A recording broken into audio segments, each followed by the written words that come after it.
Okay.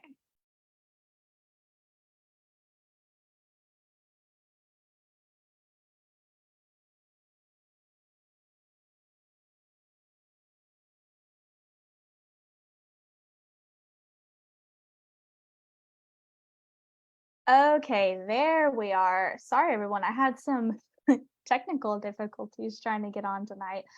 But hi, everyone. We have several new members to the group today or this week. My name is Alex Gardner. I'm a registered and licensed dietitian nutritionist and a certified lactation consultant. And every week inside the Mom and Baby Nutrition Support Group, we go live to talk about questions that I get asked a lot, or topics that I think are really important for mamas to know. And so today we're actually going to be discussing the cost of health and how nutrition can save us hundreds of thousands of dollars. And so I'm going to share my screen here. Okay, so let me move the little bar out of the way. All right, so let me ask, what is your health worth to you? Like, if you could put a dollar amount on it, what is your health worth to you? It's hard. It's hard to put a dollar amount on that. But if you also said, like, what is the health of your child worth to you? That's even harder. Like, can you put a dollar amount on that? And you don't know. So let's talk a little bit about that. If I can go to the next slide. So we all know that nutrition is important, but why? Why does it matter so much? Well, we know from years and years and decades of research that proper nutrition prevents disease, that will reduce your quality of life and your quantity of life. So something that we see is that there's plenty of nutrition related diseases, which we're going to cover today. But what we also might not think about is that nutrition can save us literally hundreds of thousands of dollars in medical care and loss of income from work. And of course, it also affects your developing baby if you're pregnant or after your baby is born. So let's look at the first nutrition related disease. So obesity. Yearly obesity in women can cost almost $5,000 in related medical expenses per year. Okay, so we've got $5,000 per year in obesity related healthcare expenses. Now, something that I like to bring up when I talk about this is that, yes, if you have healthcare, it's going to cover some of this, but it's not going to cover how you feel in terms of fatigue and lack of activities that you enjoy doing and loss of from work and all these different things that are related to health that you can't quantify. So that's something to keep in mind as we go through these different nutrition related diseases.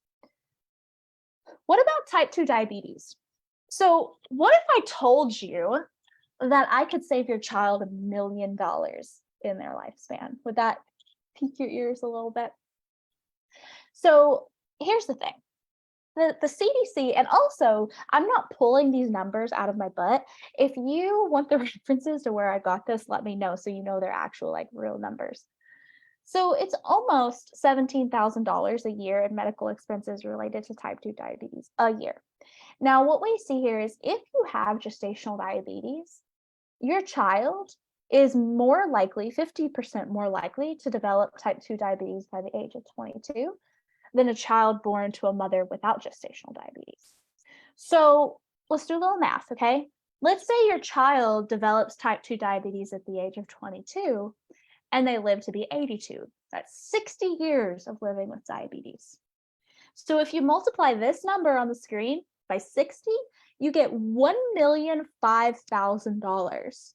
$1 million in healthcare expenditures that your child might occur.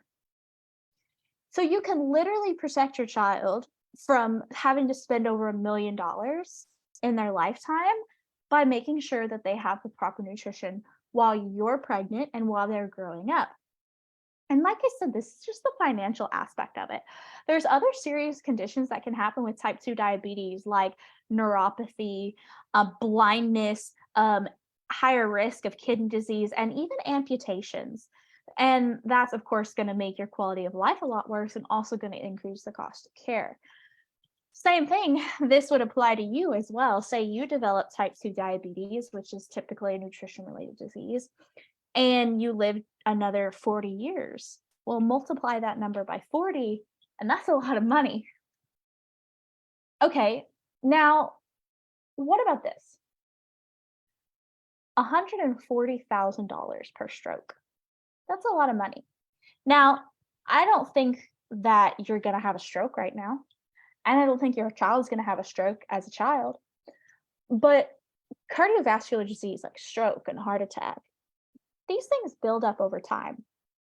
And so what we're putting in our body now isn't just affecting us now, it's affecting us in the future. And so we want to make sure that our health is affecting us is healthy in the future. Because let me tell you, my grandmother just had a stroke in May, and her medical expenses have far exceeded this number. I mean, far exceeded this number. And yeah, she's 82, but a lifetime of her dietary choices and her physical inactivity had led to that. And so while it might not strike you now, it's very likely that it can strike you in the future and strike your children when they get to be 80. So that's something to keep in mind. Now, another nutrition related disease that kind of goes along with a stroke is a heart attack. So coronary heart disease is disease of the veins and the arteries in your heart, builds up with plaque. A stroke is when blood flow to the brain is restricted. A heart attack is when blood flow to the heart is restricted. So it's the same disease, but one is restricting blood flow to the brain and one is restricting blood flow to the heart. And so if your veins and your arteries and all these things are blocked, you might have to have a bypass. I mean, we've all heard of that. Well, you may also have to have a valve replacement. And it's over $123,000 to have a valve replacement. And that's just the surgery. Statistics show that it's about $17,000 for an ER visit related to a heart attack. And again, I don't think you're going to have a heart attack right now. But these are things that every little thing that we do now adds up over time, and it can strike us in the future. What about bone fractures? And I'm not talking fall off the skateboard, because I'm not coordinated and can't even stand on a skateboard and break my wrist kind of fracture. I'm talking about bone fractures that are more likely because you have osteoporosis, which is brittle bones, because of either poor nutrition throughout life or lack of weight-bearing exercises or things that add up over time. And again, I don't think you have osteoporosis right now, but think about your future. A lot of times we're present and we're in the present, and that's amazing. We want to be in the present. But we also have to think about what will happen down the road and prepare ourselves for that and reduce our risk for things like that. So those are ones that I found like numbers on, like physical, like these are quantitative numbers associated with nutrition related diseases. So what are some other nutrition related illnesses that don't necessarily have a number? So first one is cancer. And cancer, yes, cancer is a nutrition related disease. Some of them are, not all of them, but some of them are. And what I mean by that is we eat a very pro-inflammatory diet a lot of times. And a lot of us lack fruits and vegetables in our diet. I don't even eat the proper number of fruits and vegetables per day. Okay. I'm a dietitian. I don't even get it all.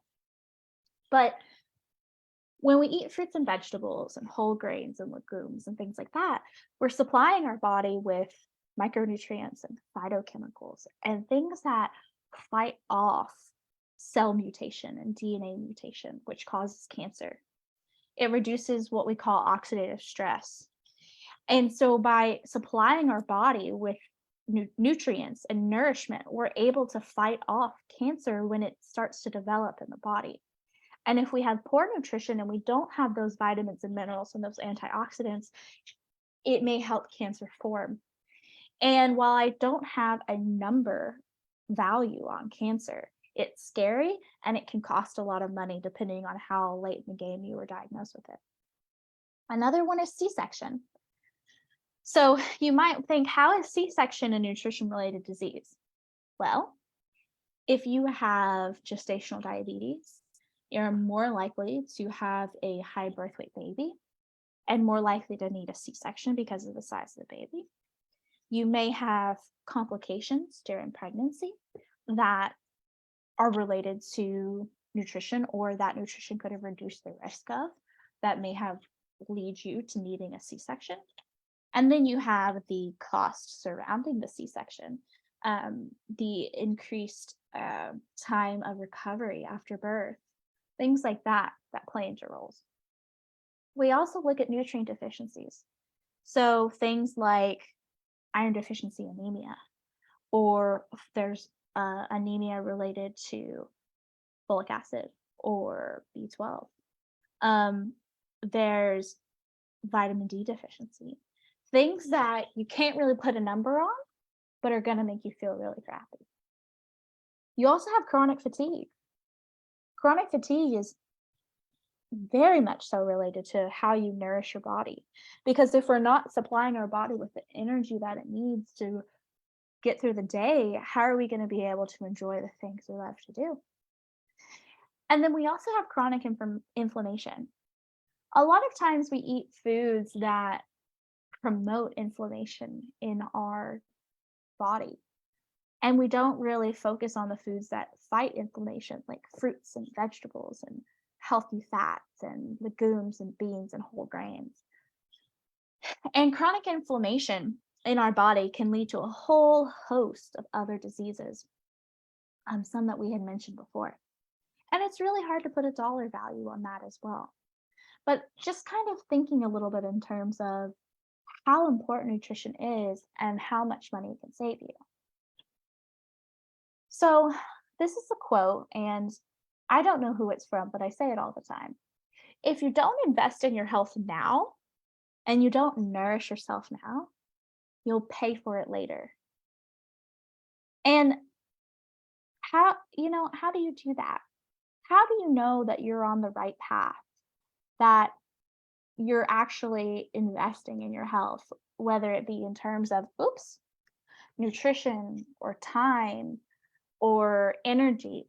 How do you know that? Well, the fact that you're actually listening to me today and interested in this and paying attention to it means that you're taking the first step.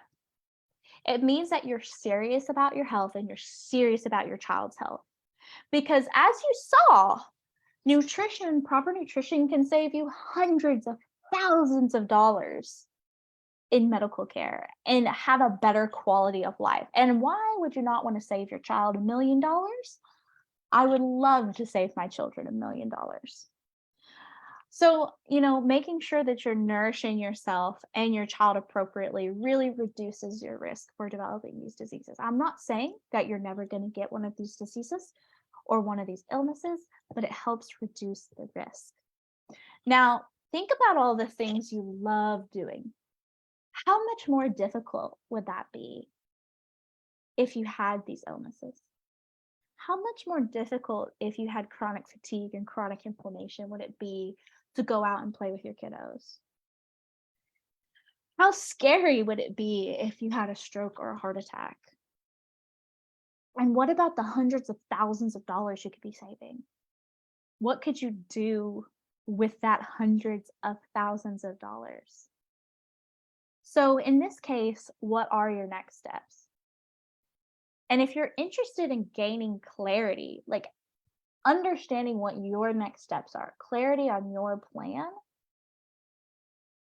no matter where you are in your preconception or your pregnancy or your postpartum journey, I love, love to hop on a quick 10 to 15-minute nutrition clarity call with you. And during this call, I'm not going to try to sell you anything. It's really just a time for us to connect, to find out a little bit more about you, where you are in your journey, what your goals are. And from there, we can together decide what the best course of action is from you or for you going forward. So if you made it all the way through, you're dedicated. And I think, no, I know that you're ready to take your health into your hands and make sure that you're nourishing not only yourself, but your children so that they can have a better quality of life and save some money in the process. So, are you actually ready to take your life and your health and your savings into your hands? I would love, love, love, love, love to chit chat with you a little further. Either drop me a message in Messenger, um, message me in the comments, or what I'm going to do in the comment section, I'm going to drop my booking link to my free 15-minute call. And really, like I said, I'm not going to try to sell you anything, just a time for us to chit chat, find a little bit more about where you're at and how we can get you to your goals. Well, mamas, I'm so, so happy you joined me this week. And don't forget, tomorrow I'm having my free breastfeeding what to expect class at 7 p.m. Eastern Standard Time via Zoom. It's free, virtual. You don't want to miss it. Whether you're pregnant or already breastfeeding, it's a great opportunity to learn a little bit more. If you're interested in that, let me know and I'll get the link over to you. You guys have a great rest of your week, and I will see you all next Wednesday. Bye, guys.